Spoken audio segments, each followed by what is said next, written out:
Policing, and to my knowledge, certainly Police Scotland, but to my knowledge, no police agency in the whole UK directly employs a mental health professional.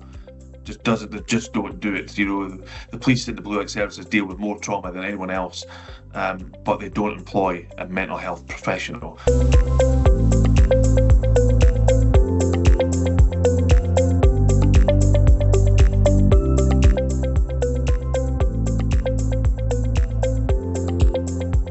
Well, so when I joined the military, it was 1995, and then I joined policing in 2004. And at that point, it was just, the toughness was what was expected of you. It was just the time it was. And we've tried to develop that as the years have went on. But resilience is about knowing how incidents affect you and knowing how you can change and develop yourself to make sure, or not to make sure, to help that these incidents don't affect you in the future. But not only that, about supporting your colleagues or your staff if you're a leader. Toughness might get you through the there and then of the incident, as does adrenaline, but it's the times when you're driving home from work at 4 o'clock in the morning, you pull up on your driveway, you take the decision whether it's ready, your time to go in or not. And for most of us, when you go into a non-police partner and the words are, "How was work?" Fine is always the answer. No one ever says, "Well, actually I dealt with an unfortunate death of a small child today," or "I went to a suicide," or "Someone got shot." It's very unusual, unless it hits the media, that you go home and say that sort of thing. But again, we need to kind of change a bit of the culture in frontline services, about how we get that resilience as part of the basics, really. So when new people are joining, we need to let them understand that being resilient is about speaking up as well.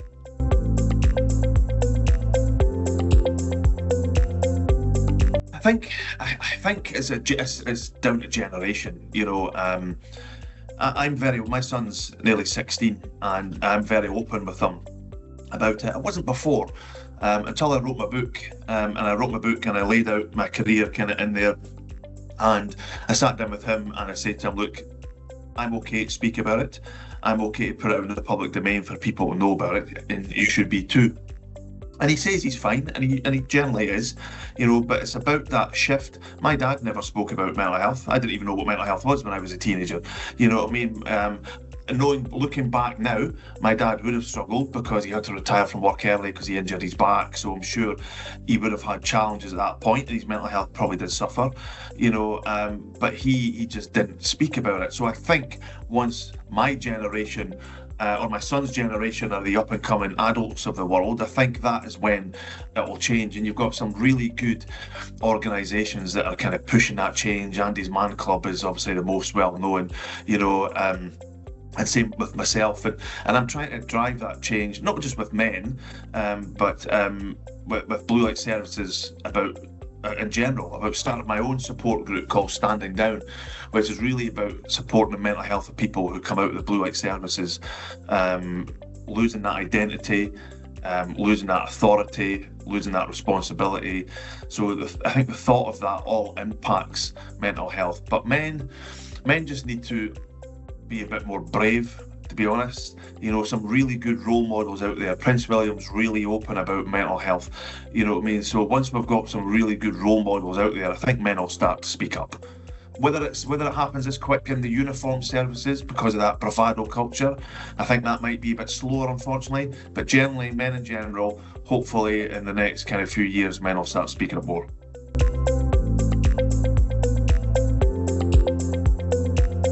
So I think organisations I think are looking at it as a cost method. Now I understand, particularly for public services, you need to think about cost, and they're looking at getting people back to work really, really quickly because it's costing them money. And although that is legitimate for an organisation, they need to think about why people are off first and why supporting them coming back.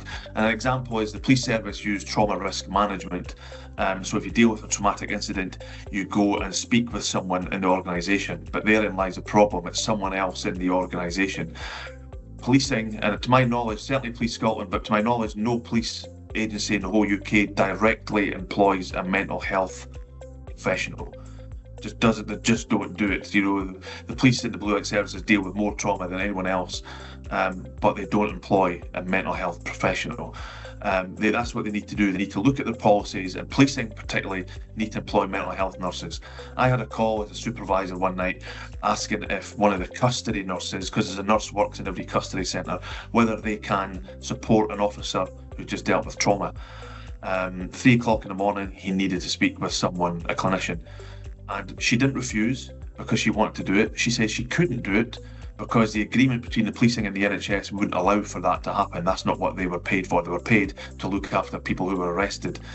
So I'd send this poor officer home, and he went off sick and he had to go and see his GP in the morning. That is just not right.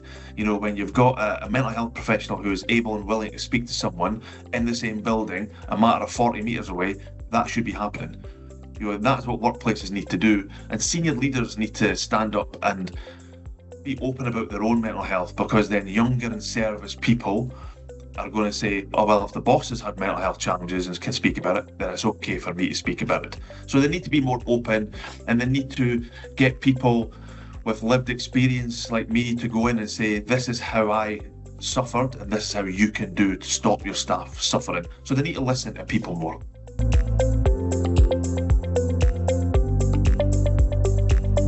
One of the themes I get in my talks is I get a lot of approaches afterwards, and sometimes on the day, sometimes afterwards with messages, and they generally follow the theme of, thank God it's not just me. And even though in reality we all know that people suffer from mental health, when your friend circle or your work circle don't expose their own, you sometimes think it's just you. You know, so I want people to think that they're not alone, that the uniform isn't a barrier, and senior roles and crisis roles aren't barriers to speaking about your mental health. Just because you have authority to make decisions, whether it's in the oil and gas sector, whether it's in the civil service, doesn't matter where it is, just because you are in a position of authority, it doesn't mean to say you can't suffer with your mental health, and it doesn't mean to say you can't and shouldn't talk to people about it. So my message is really, really clear. I just want people to talk more about mental health. I want organisations to embrace it more, and I want people who are suffering more to reach out. Suicides in police in particular are climbing. You know, they're climbing in the UK. You know, we're getting to the stage that officers are dying by suicide every other month.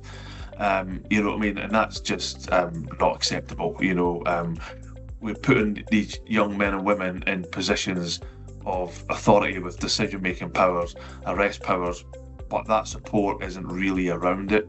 You know, so my talks are really to, and I say it's not just policing. I just want people to walk away going, do you know what? I can ask for help. There's so many places out there. There's an abundance of excellent organisations, and I just want people to reach out and ask and say how they're feeling, so they don't become another statistic.